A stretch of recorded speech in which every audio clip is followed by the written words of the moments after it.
This is Millennial Money Mindset. If you want the fruits, you need the roots. Thanks so much for joining us.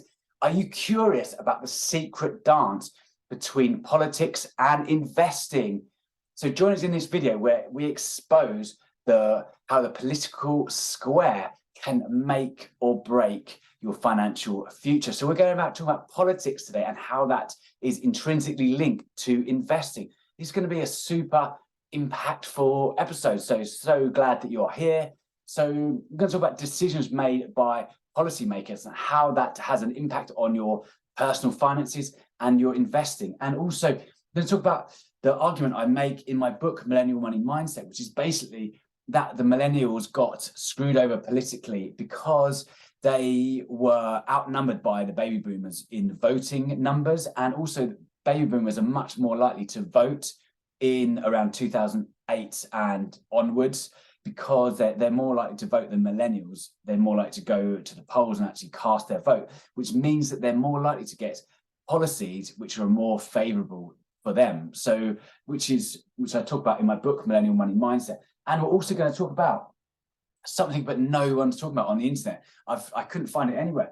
It's the political square. There's very few videos on this. So I thought I'd create my political square, which is basically the political landscape that's in, you basically got the left and the right, and all people talk about is the left and the right. And we're going to go into this, but what people miss is the ups and the downs. So basically how authoritative politics are, and also kind of libertarian or state of nature is what I call it. And we're going to break through this political square as well, which is going to be really hopefully should be quite profound, because I did some research and there wasn't much about this on YouTube. So I thought I'd include this in my video today. So politics and investing are interconnected. So there's basically the decisions made by the policymakers have an impact on both our investing and our personal finances. So just a caveat before we start. So you can actually invest not even caring about politics. You can easily today put money into an index fund, and you're going to buy thousands of companies all around the world. So it doesn't matter what happens in politics. So that's a great strategy to follow. If you want a bit more active investment, active involvement in your own portfolio, then you can actually pick and kind of work out what the policies or what the political parties are talking about, what their policies are, what their strategies are, and then you can have an investment strategy on the back of this. So this is quite exciting. You can actually be kind of pick your own investing strategy depending on what governments are talking about, what their policies are, what is in their manifesto, and then this can knock on to your personal finances. So yeah, so there's lots of decisions made by policymakers, and these have an impact on both investing and personal finances. So let's go first of all, why do you even need to care about politics? So there's basically, let's break it down to 5 things. So there's the macroeconomics, which is kind of the high level policies. There's regulations.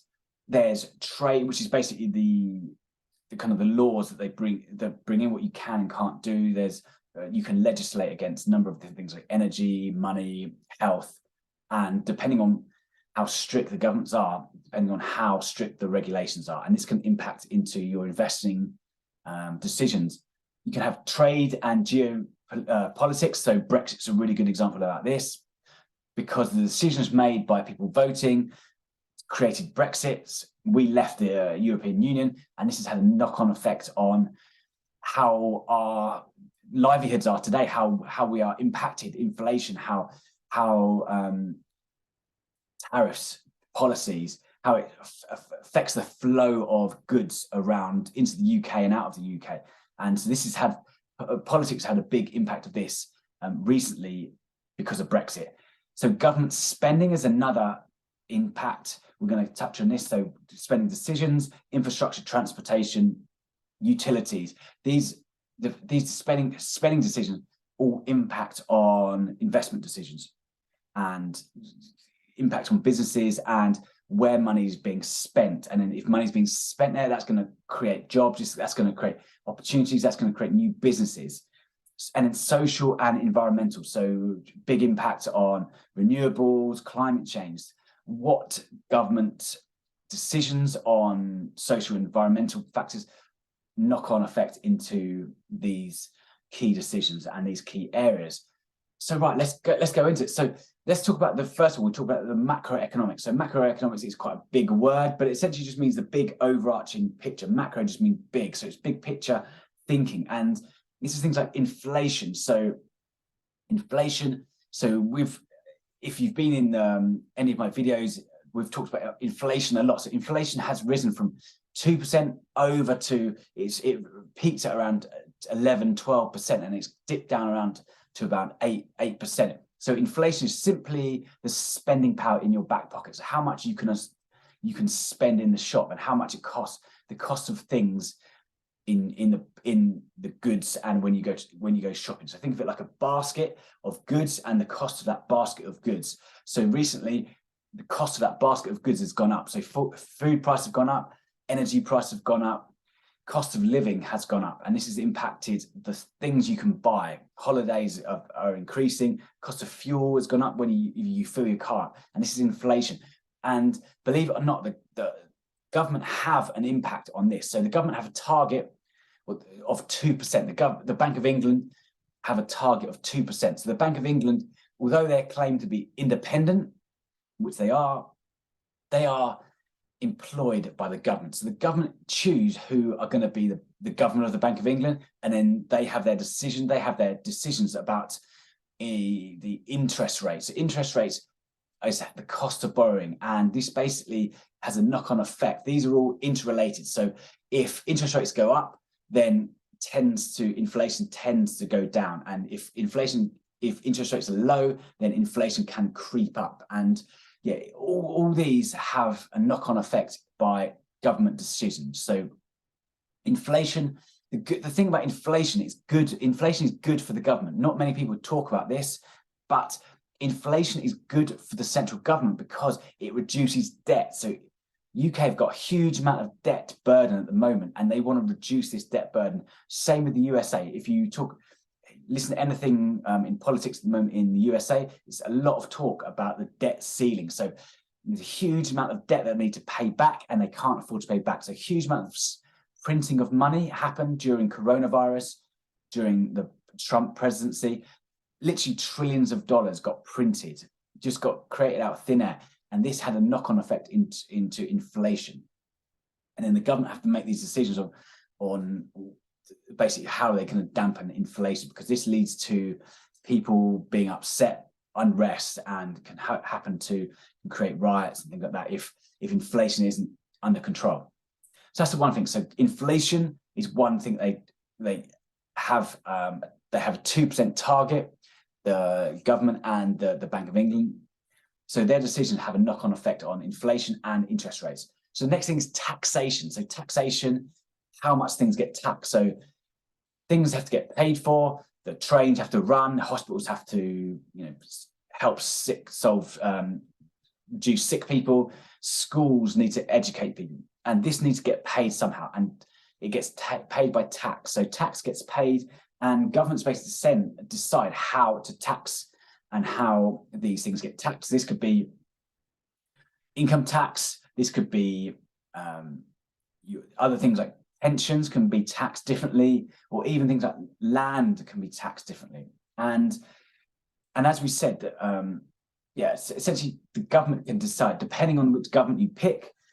We're going to go into the political square, depending on which government is in power, depending on how things get taxed. So at the moment we have a conservative government, and they tend to be for the establishment, they tend to be for the rich, they tend to be for the ruling classes, they tend to be for the monarchy. So they would tax depending on who funds their campaigns. So the conservative government tends to be tax the working class. So the income tax is much higher. So there tends to be a higher income tax. So there's 40% income tax, which is really high, compared to other governments where you could tax the rich, you could tax land, you could tax high net worth individuals. So the government decides where to tax their money,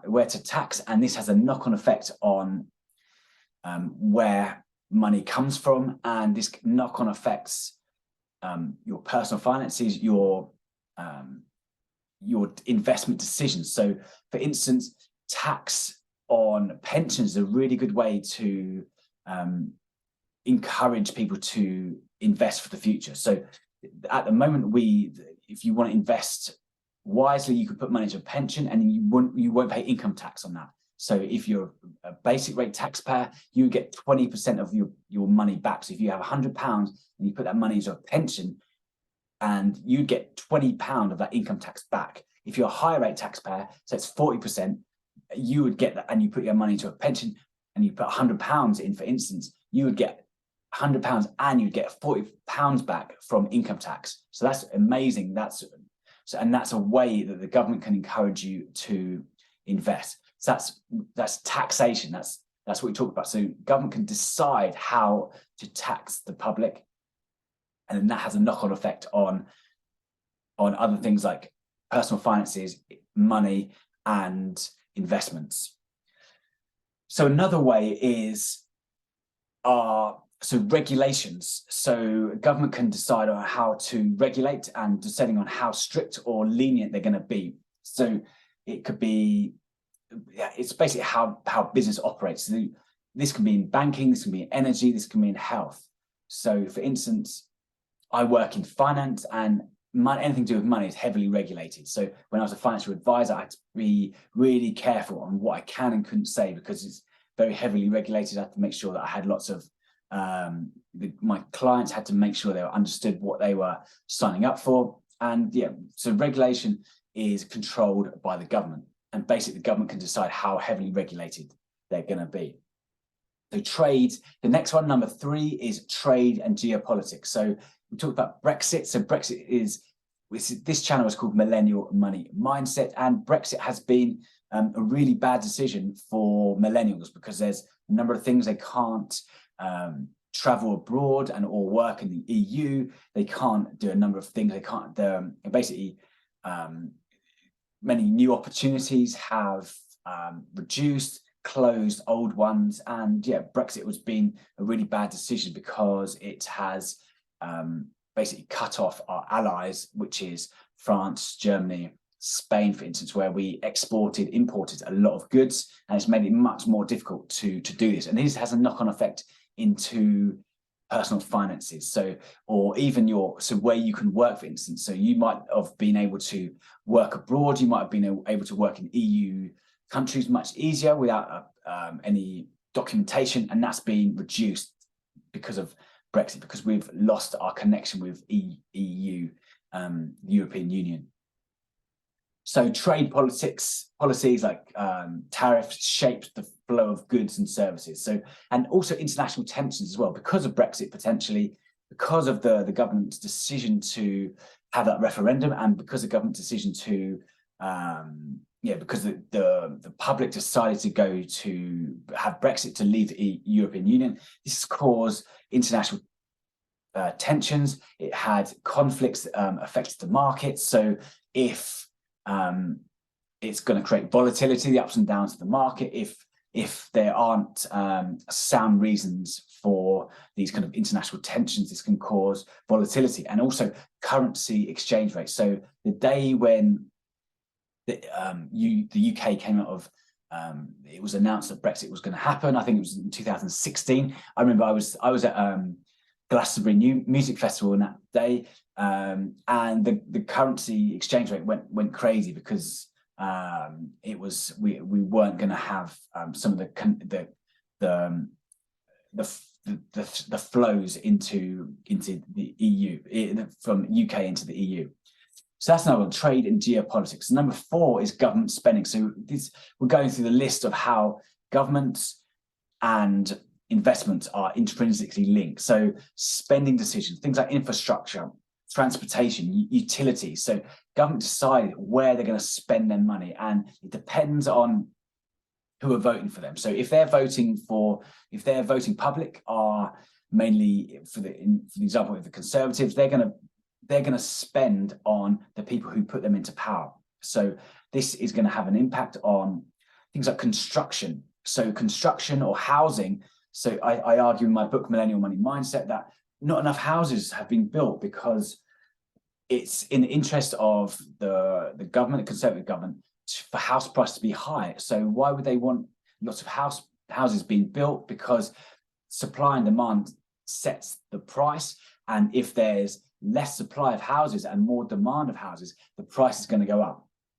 So people, maybe conservative voters, are much more likely to want high house prices. Conservative voters are much more likely to have they're going to much more likely to be house owners. So they don't want their house prices going down in price. So they're much more likely to vote for policies that promote high house prices, where, for instance, other parties, Labour, Greens, potentially, they're much more likely for their voters to want their people to get on, or their voters to get on the housing ladder or be able to afford housing. But because the Conservative government have been in power for over a decade, that hasn't happened, and house prices have risen. House prices have risen 500% since the 1990s. So that's government spending. And then finally, social and environmental. So the government decides on what social decisions are going to be made. Where is this money going to be spent? The government decides what environmental policies are going to happen. So it decides if there's going to be renewable sources of energy. They're going to decide on climate change as well. So renewable source of energy. So Conservative government, they haven't allowed wind turbines on land. So they've only allowed wind turbines offshore. And that's meant a massive reduction in the amount of wind energy available, amount of supply of wind energy, because there's no or very little turbines being built on land. And this has meant much less renewable energy being available. And things like solar panels as well also has had an impact. There's a vested interest in a lot of the Conservative governments to keep coal-fired power stations, to keep oil and coal and nuclear as well. So there's been much less renewables being built and being actually brought through. So just to summarize, how is this dance between politics and investing? So we talked about the government's impact and the macroeconomics, so interest rates. So interest rate has risen recently, and that's going to potentially to try to push down inflation. So inflation is one way that governments can reduce, governments essentially try to reduce inflation. The second way the governments and politics and investing are linked is taxation. So how people are taxed. So are people taxed by the income tax? Are people taxed by land tax? Are people taxed by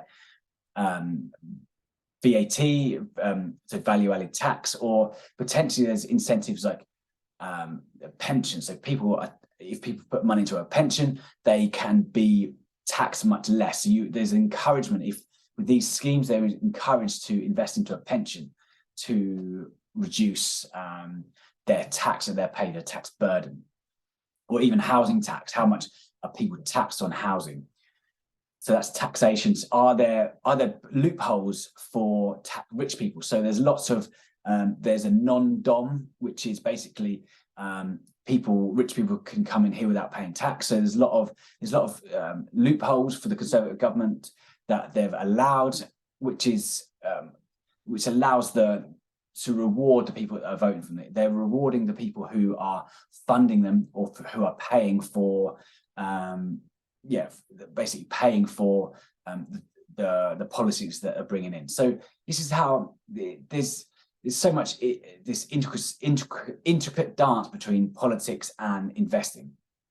That's taxation. So we talk about regulation. So the way that business operates. So this impacts investment decisions. So you can have a personal strategy of there could be new opportunities being coming about because of a reduction in regulation, or you could see there's a new regulation coming in which could benefit maybe benefit the people who are going to be regulating. There could be a business that are going to be regulating this new AI potentially. There could be a new regulation on AI, artificial intelligence, and this could be really good news for a business that does these kind of regulation audits, and you could buy shares in these companies and that could go up massively.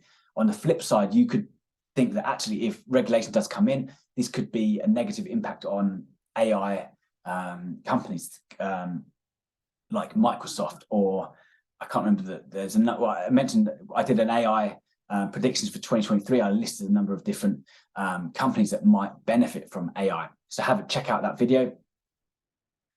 So this is how politics and investments are intrinsically linked. We talked about trade and geopolitics, Brexit, for instance, international tensions, for instance, Russia, invasion of Ukraine and Russia, how this has an impact on investing. If you've got in shares in Russia, for instance, that's going to have an impact from the tension there in Russia and Ukraine. There's a number of different other factors that could impact the conflicts affecting markets, volatility, currency exchange rates, for instance. The next one we talked about, number 4, was government spending. So spending decisions, infrastructure, transportation, utilities, housing, energy bills. And depending on who's in power, this is going to in fact impact the spending. So yeah, this is really interesting and impactful, but it's almost predicting who's going to happen. So coming back to what you can control and what you can't control. So you don't want to go all in on some of these decisions. You want to have these are more speculative plays. These are more active investing rather than kind of passive automatic investment. So that's government spending, and then social and environmental factors. So we talked about renewables. If the government are bullish, if they're positive on renewables, then maybe you could buy companies that are going to benefit this. If a government gets in who disagree with renewables, who want to have coal-fired power stations, for instance, if a lot of the government MPs are climate change deniers, for instance. I know that many people have spoken out on the Conservatives who don't believe in climate change. I know a number of MPs, or one MP, Matt Ridley, for instance, who wrote a book. He's written a number of books. He's an author, but he owns a coal mine. He owns a coal mine, I think near Newcastle. But he's also an MP. So his decisions are going to be impacted by his money that he receives from this coal mine. So he's going to be very bullish on coal, for instance. He's not going to want renewable energy. He's going to want to keep how things are in the past. So that's a real kind of quick introduction on how politics and investments are linked. Stay right there, because we're going to go into something real interesting here. Because basically we're going to talk about the political square. No one on the internet is really talking about this. I tried to do some research. So a lot of the talk is about, whenever people talk about politics, is about the difference between left politics and right politics. So left wing and right wing politics. And I think it's missing half of the argument. So it's talking about left and right, but it's not talking about up and down, top and bottom. So it's not talking about, so basically authoritarianism, how authority impacts politics. So for instance, a real good example of this is totalitarianism. So we go back to the Second World War. What that war fought about? It was basically talked about, the main reason was we didn't want to have a massively like a government, the Nazi Germany getting in, where they control everything, a real strict regime where they don't allow freedom, they don't allow people's individual point of view. And this is basically the top here. And at the bottom, we have what I call the state of nature. So state of nature, or kind of libertarianism, or not libertarianism, sorry, state of nature, where you basically, if we'd gone back, say, 1,000 years, and we would be living in tribes, we might be living in just with our family units, and there wouldn't be this government structure, there wouldn't be parliament, we wouldn't vote 1,000 years, because we weren't that developed. So this is basically going back to kind of caveman times, state of nature, where we basically, so this is right at the bottom. So this is kind of grassroots, or kind of anarchists. So where there's no kind of structure, there's no, not saying this is right or wrong. This is obviously, it's good that we've got society. It's good that we've got structure. It's good that we've got a voting system. It's good that we've got schools and hospitals and roads, for instance. So, but it's just that the two pole, these are like real extremes. So you've got the real extremes of state of nature, where there's no control. You've got absolute freedom where you can run around wherever you want. You don't need, there's no land ownership or anything like that. State of nature at the bottom. And then you've got this authoritarianism. I can't even say the word, but it's basically this totalitarianism where you've got absolute strict control, dictatorship. And the best example of this is in George Orwell's novels of 1984. So if you ever read 1984, this is where you've got a massive strict control of this, the government's got massive strict control, and this is the top and bottom. And then you've got the left and right. So you've got, so the terms left and right wing come from the 17th century in France, where you had their main parliament. On the left-hand side, you had society for the community, and on the right-hand side, you had the business interests. And this is stayed in our politics today. So we've got the left-hand side, the left wing, which is the community, the society, best for how to, and you have social parties, which is more for the society. And then on the right wing, you've got business, where you've got pure business on the right-hand side. And I've just basically listed all the different kind of ideologies in this square, which I thought was really interesting. So at the bottom, in this state of nature, you've got kind of the anarchists, who want to kind of go around and smash everything, who don't want any kind of political structure. And then you've got the left here, you've got kind of socialism, you've got kind of, I guess the Green Party would be kind of quite far to the left community, and maybe far down who grassroots. They don't really, they promote freedom, and they promote kind of equality. And at the top here, you've got kind of the left kind of top here. You've got kind of communism here. You've got kind of Hitler, kind of Nazi Germany would be arguably real strict control, real kind of they rule with an iron fist. And you've got kind of dictators here. Kind of the monarchy would be at the top here, kind of authoritarianism. And then on the right here, you've got kind of business here. So you've got at the right top, you've got UKIP, so UK Independence Party, who want a kind of pro-business, pro-authoritarianism. And you've got kind of conservatives. So where we are at the moment, we're kind of quite high up top. You've got quite a strict authoritarianism. We're still ruled by monarchy. We have a king now, and who has and a lot of say in the House of Lords. A lot of the decisions, the laws that are made in the who aren't even elected.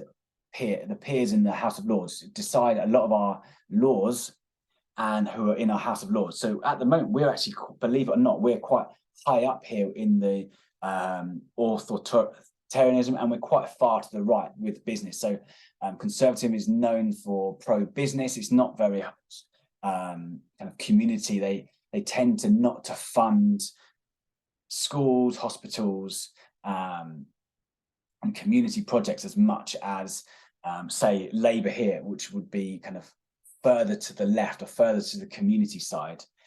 You've got Lib Dems here, which is, would you be probably a little bit further to the left, bit more community. And then you've got they'd be further down, more towards kind of state of nature, bit more promote kind of, as their name entails, liberal, much more liberal, kind of free thinking. Then you've got on the right here, you've got Trump, which is probably pro-business, quite far down. So yeah, maybe not as kind of authoritarianism as potentially our government at the moment, kind of further down to the right. You've got Biden here, which is maybe further up, more control, you could argue. And then down here to the right, you've got libertarianism, which is probably more free thinking, more more kind of freedom of speech, doing what you want, not being controlled by Parliament. You've got more freedom, and then you've got kind of laissez-faire, which is a French word for kind of do what you want. So it's basically without being controlled by a lot of government, etc. Like so, and that's just a real quick summary of what the political square is. And I think this is super important. It kind of opens up a lot of debate about we get stuck in this kind of left-right debate, and we don't ever talk about the kind of the top and down, which I think is even more important because especially as we go through COVID times where there was a lot of lockdown and there was a lot of debate about kind of how much control the government has over us, and and how much kind of freedom we are allowed in our day-to-day life. So hopefully that's been useful. So to summarize, we go through talk about this kind of this secret dance between politics and investing, and about how decisions made by policymakers have an impact on our investing and personal finances. So if this has been useful, please like, please subscribe, please tell a friend. My name is Neil Doig. I'm the founder of Money Tips. We're different. We educate, empower, and guide you to better investing rather than giving you specific financial advice, which costs you tens of thousands of pounds over your investing lifetime. We give you the tools, techniques, and the money tips to make your own decision with money. And that means you can save thousands of pounds over your investing lifetime and give you the power to make your own decisions. So thanks so much. My name is Neil Doig.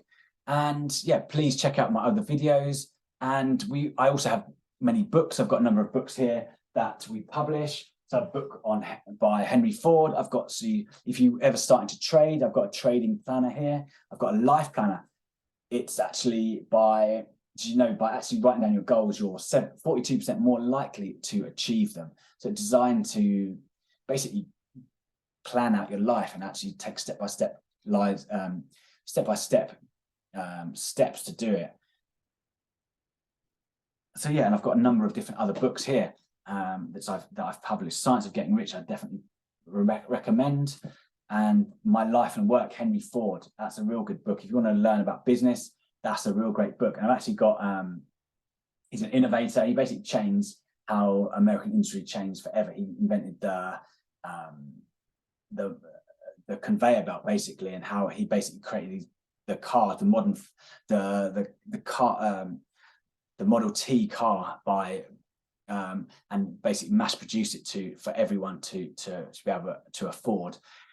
And yeah, and I also got a great book with Leonardo da Vinci. That's like a hidden gem. If you haven't got that book, read that. He's got a book on. He wrote a book. Not just an artist. He didn't just write Mona Lisa. He paint Mona Lisa. He didn't just write draw the Last Supper. He even basically invented the helicopter 500 years before anyone else did. He's got sketches of the helicopter, and it's all in that book. So yeah, it's pretty fascinating. So yeah, buy that book, and yeah, I get a small amount from each book bought. Or if you want to learn how to invest, I've got a investing course. I've got a trading course coming out that I've created at the moment. So loads of value there. And check out my podcast, Millennial Money Mindset. This is YouTube channel. And follow me on Instagram, follow me on LinkedIn, follow me on Twitter. So that's it for today. Thanks so much. Please press that like button. If you want more money in your pocket, more time in your day, more happiness in your life, press that subscribe button and you'll get more videos into your YouTube. So thank you so much. Take care, and I'll speak to you another time.